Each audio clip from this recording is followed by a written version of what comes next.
आप ज़मीन खरीदते हैं। ज़मीन खरीदने के लिए आपको काफ़ी पैसों की ज़रूरत पड़ती है।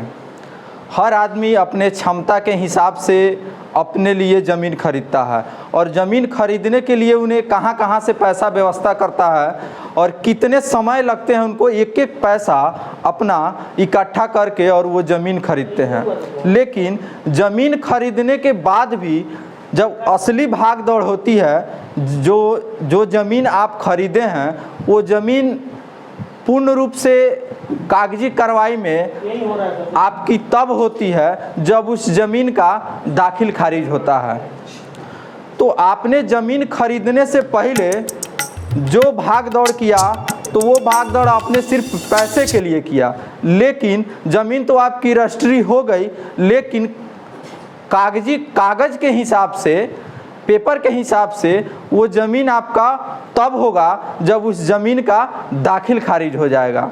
लेकिन असली भागदौड़ तो आपको तब होता है जब उस ज़मीन के दाखिल खारिज कराने के लिए आप अंचल कार्यालय जाते हैं। जब आप अंचल कार्यालय जाते हैं तो वहाँ कहा जाता है आपको कि आप ऑनलाइन आवेदन करिए। तो नमस्कार, मैं अनिकेत, आप देख रहे हैं फाइनल पोस्ट। तो हम आपको बता दें कि बिहार में इस तरह का एक मामला सामने आया है कि बिहार में 20,000 ऐसे आवेदन हैं जिसको अंचलाधिकारी के द्वारा रद्द कर दिया गया है और कोई भी ठोस कारण नहीं बताया गया है। अब ठोस कारण क्यों नहीं बताया गया, इसके पीछे क्या कारण है, ये तो जब सरकार उनसे स्पष्टीकरण मांगी है तो वो उसी में बताएंगे। लेकिन आपका जो आवेदन रद्द हुआ है उसमें कोई स्पष्टीकरण नहीं है या कोई कारण नहीं बताया गया है।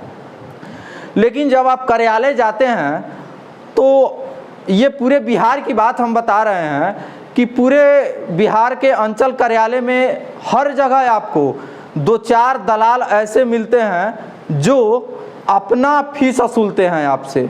उसके बाद में ही आपका पेपर आगे बढ़ता है और आपका दाखिल खारिज हो पाता है। अगर ऐसा नहीं होता है तो हो सकता है कि जैसे 20,000 आवेदन रद्द किए गए हैं उसमें आपका भी एक आवेदन हो, क्योंकि आपने निजी फीस तो दिया ही नहीं है।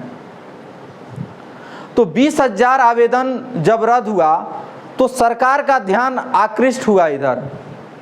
तो सरकार ने इस मामले को अपने संज्ञान में लिया और सरकार संज्ञान में लेते हुए लगभग 200 सीओ पर स्पष्टीकरण का मांग कर दी और 200 सीओ ने अगर अपना स्पष्टीकरण सही ढंग से नहीं दे पाते हैं, अगर उसमें कोई ठोस कारण नहीं बताते हैं तो सरकार उन पे कार्रवाई करेगी। 15 दिन के अंदर ऐसा आ रहा है सुनने में कि 15 दिन के अंदर सबसे ज़्यादा आवेदन रद्द किया गया है। पिछले 15 दिनों के अंदर सबसे ज़्यादा आवेदन रद्द किया गया है। इसमें 100 सीओ से स्पष्टीकरण मांगी गई है कि वे 3 हफ्ते के अंदर अपना स्पष्टीकरण दे, अन्यथा उन पे ठोस से ठोस कार्रवाई की जाएगी। हो सकता है कि सरकार जो ये कदम उठाई है इससे अब आने वाले समय में जितने भी ज़मीन दिखाने वाले लोग हैं, हो सकता है कि दाखिल खारिज कराने के समय उनको अब लाभ मिल सके, उनको ज़्यादा भाग दौड़ करने की ज़रूरत ना हो सकता है कि थोड़ी सी भाग दौड़ में उनका काम हो जाए। तो नमस्कार, आप बने रहिए मेरे साथ, देखते रहिए फाइनल पोस्ट। बहुत बहुत धन्यवाद।